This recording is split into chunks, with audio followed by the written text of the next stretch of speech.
generally speaking, everything you do is for humanity. Why? Why are we working? Why do you care about the politics? Why do you care about multiplanetary species? Consciousness, you mentioned that, but like, Yeah. do you ever get like feel like that's maybe not the case or not true? Um, well, I mean, there's certainly at times when I, have doubts about these things. I mean, I think it's a good question you ask because it goes to like at a foundational level, what is my philosophy and why does it lead to this conclusion? Yes. So the reason is that when I was a teenager, I had like an existential crisis to try to figure out what's the meaning of life.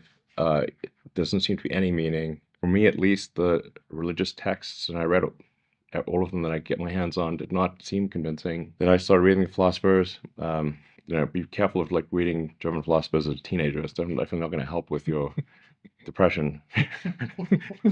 So reading Schopenhauer and Nietzsche, I'm like, now, as an adult, it's much more manageable. But as a kid, you're like, whoa.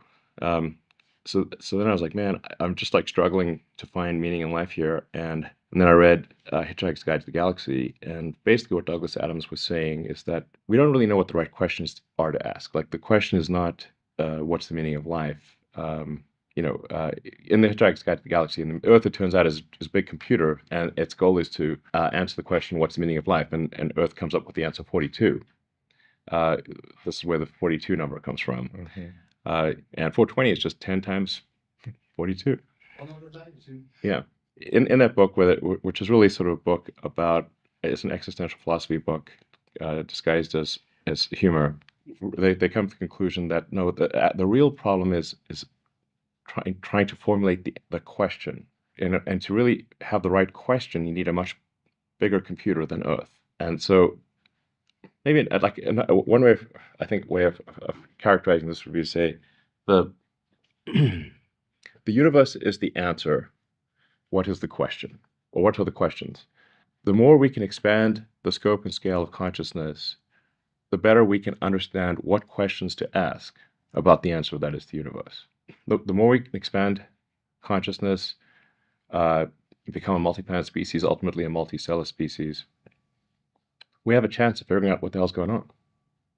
And so, and this is why I think we should have more humans and more digital, both biological and digital consciousness, and why we should become a multi-planet species and a multicellular species, is so that we can understand the nature of the universe.